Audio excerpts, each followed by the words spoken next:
नमस्कार मित्रों, 24 फरवरी 2022 को आज ही के दिन रूस यूक्रेन युद्ध की शुरुआत हुई थी।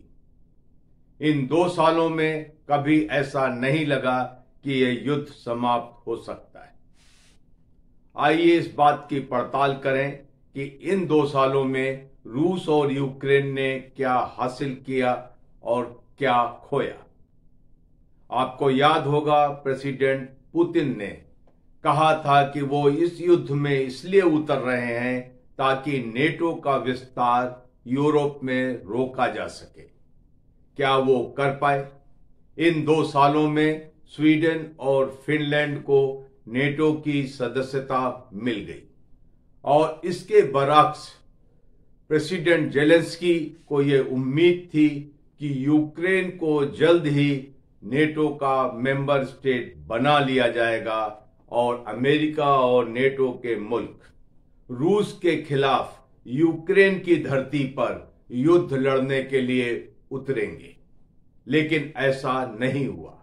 अमेरिका और नेटो ने यूक्रेन की साजो सामान से मदद तो की, मॉरल सपोर्ट तो दिया, लेकिन अपने आप को युद्ध के डायरेक्ट इन्वॉल्वमेंट से बचा कर रखा। तो आखिरकार यूक्रेन को अपनी धरती पर युद्ध लड़ना पड़ा, सारा विनाश झेलना पड़ा और आज भी वो झेल रहा है।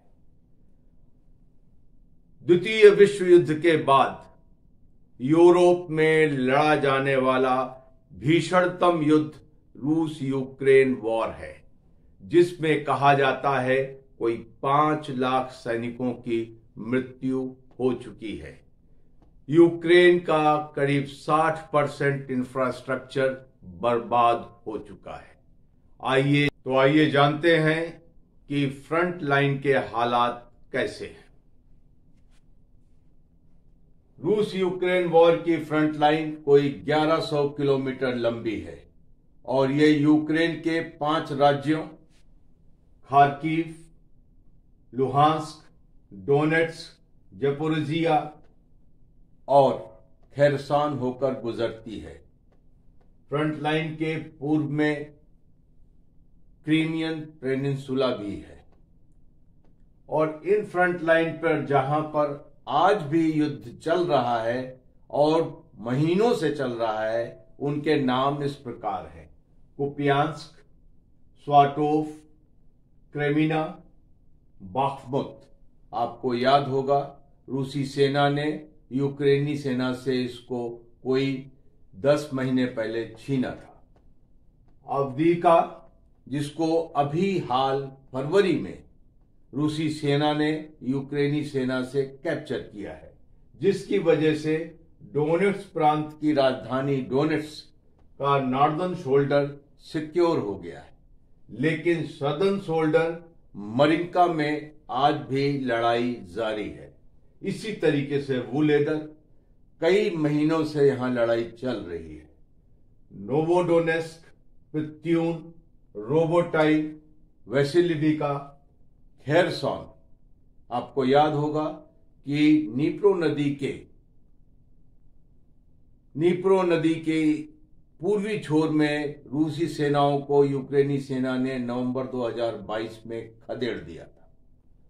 और उसके बाद फ्रंट लाइन का आखिरी पॉइंट है किनबर्न स्पिट, जो नीप्रो नदी के डेल्टा में स्थित है। तो बहरहाल 1100 किलोमीटर की फ्रंट लाइन है और इस फ्रंट लाइन के अंदर रूस ने हजारों किलोमीटर की ट्रेंचेस और एंटी टैंक डिचेस खोद रखी हैं, जिसकी वजह से उसने यूक्रेन के काउंटर ऑफेंसिव को इसी फ्रंट लाइन पर एब्जॉर्ब कर रखा है। सर्दियां खत्म हो गई हैं और रूस ने स्प्रिंग ऑफेंसिव की शुरुआत कर दी है। क्या यूक्रेन स्प्रिंग ऑफेंसिव की शुरुआत करने जा रहा है या स्प्रिंग ऑफेंसिव के लिए तैयार है? इस हाल में जबकि रूस ने स्प्रिंग ऑफेंसिव की शुरुआत कर दी है, यूक्रेन के पास न तो सैनिक है और न ही मिलिट्री साजो सामान। कि वो एक स्प्रिंग ऑफेंसिव की शुरुआत कर सके। यूक्रेनी सेना में आर्टिलरी अम्युनिशन की बेहद कमी है, यहां तक कि अम्युनिशन की राशनिंग की जा रही है। नेटो द्वारा प्रॉमिस्ड 1 मिलियन आर्टिलरी सेल्स जो रूस को यूक्रेन को मिलने थे वो आज तक नहीं मिल पाए। इस हालात में यूक्रेनी सेना सिर्फ फ्रंट लाइन की ट्रेंचेस में बैठ सकती है। आज यूक्रेनी सेना को कोई 5 लाख सैनिक चाहिए ताकि वो अपने फ्रंट लाइन की ट्रेंचेस को भर सके। लेकिन इस युद्ध की वजह से हालात देश में ऐसे हैं कि उन्हें मेल रिक्रूटेबल पॉपुलेशन नहीं मिल रही है और उनके पास सैनिकों की बेहद कमी है। तो हालात फ्रंट लाइन के ऐसे हैं कि रूस ने बढ़त बना रखी है और वो काउंटर ऑफेंसिव में जा सकता है और यूक्रेनी सेना को डिफेंसिव पोजीशन अख्तियार करने के अलावा कोई चारा नहीं दिखता। ये बात रही लैंड फोर्सेस की। आइए बात करते हैं कि एयरफोर्स ने क्या किया। युद्ध की शुरुआत में लगता था रशियन एयरफोर्स, जिसके सामने यूक्रेनियन एयरफोर्स बौनी साबित हो रही थी, उसको वो तुरंत खत्म करके यूक्रेन के ऊपर एयर डोमिनेंस स्थापित कर देंगे। लेकिन ऐसा हुआ नहीं। युद्ध के शुरुआती दिनों में ही रशियन एयरफोर्स के हेलीकॉप्टर फ्लीट की जबरदस्त तबाही देखी गई। Shoulder fired surface to air missiles और धीरे धीरे बैटल जोन में एयर डिफेंस सिस्टम्स नेटो और यूरोप से आने लगे। हालात ऐसे हो गए कि यूक्रेन का बैटल जोन आज दुनिया के उन बैटल जोन्स में से एक है जहां पर एयर डिफेंस सिस्टम्स की सैचुरेशन सबसे ज्यादा है और जिसकी वजह से रशियन एयरफोर्स इस बैटल जोन में आने से शर्माती है।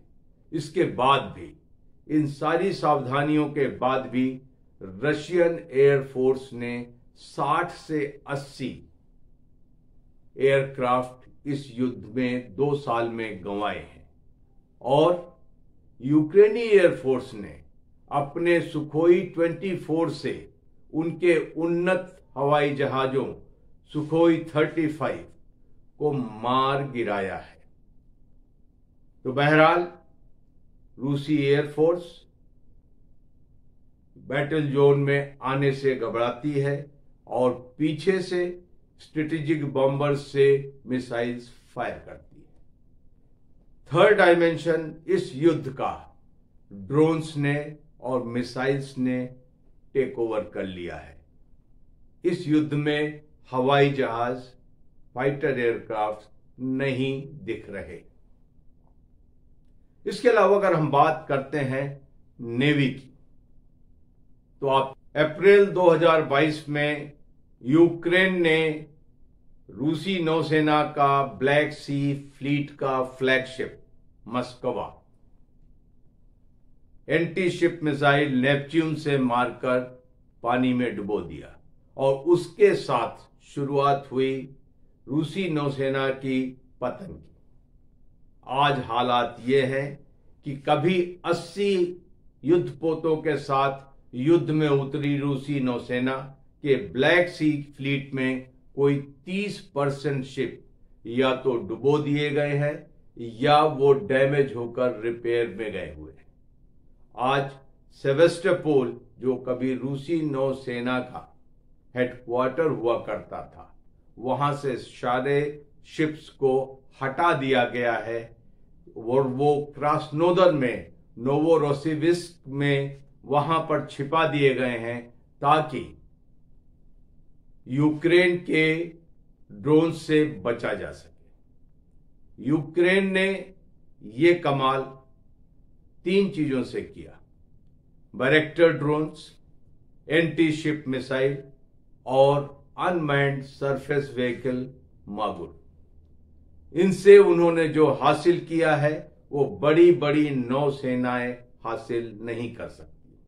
आज रूसी नौसेना ब्लैक सी से नदारत है और कभी रूसी नौसेना यूक्रेन के ग्रेन एक्सपोर्ट डील को एम्बार्गो करती थी। आज यूक्रेन ने सक्सेसफुली अपने गेहूं के निर्यात के लिए समुद्र खोल लिया है। तो यहां पर आप देखते हैं कि किस तरीके की सिचुएशन यूक्रेन के पक्ष में बदलती नजर आ रही। इसके अलावा यूक्रेन ने कर्च स्ट्रेट ब्रिज पर कई बार आक्रमण किया। क्रीमियन पेनिनसुला में oil depots, command centres, naval headquarter को कई बार निशाना बनाया और काफी कैजुअलिटीज की। तो इरेगुलर वॉरफेयर के अंदर, एसिमेट्रिकल वॉरफेयर के अंदर यूक्रेन रूस से बेहतर साबित हुआ है। बहरहाल इन 2 सालों में दोनों पक्ष नुकसान उठाने के बाद भी आमने सामने हैं, लेकिन 2024 की गर्मियों में बढ़त रूस के पास है। और वो बढ़त इसलिए रूस के पास है कि रूस ने अपनी डिफेंस इंडस्ट्रियल बेस को और उसके प्रोडक्शन को रैंप अप किया है। यूक्रेन इस तरीके का रैंप अप नहीं कर पाया है। रूस ने अपने आर्टिलरी अम्युनिशन, मिसाइल्स और ड्रोन्स की भरपाई ईरान और नॉर्थ कोरिया से की है। कहा जाता है कि रूस इस युद्ध की शुरुआत में जिसकी कैपेसिटी महज 12 टैंक पर मंथ थी, आज 120 टैंक पर मंथ कर ली है। तो रूस आर्टिलरी अम्युनिशन, बाकी अम्युनिशन, कॉन्स्क्रिप्शन से ट्रुप्स लेकर के अच्छी पोजीशन में नजर आ रहा है और युद्ध की शुरुआत और उसके साथ कुछ महीनों के बाद ये बात पता चलेगी कि दोनों पक्षों में आगे लड़ने के लिए कितना हौसला बचा है। आज के लिए सिर्फ इतना। बहुत जल्द मुलाकात होगी, तब तक के लिए जय हिंद।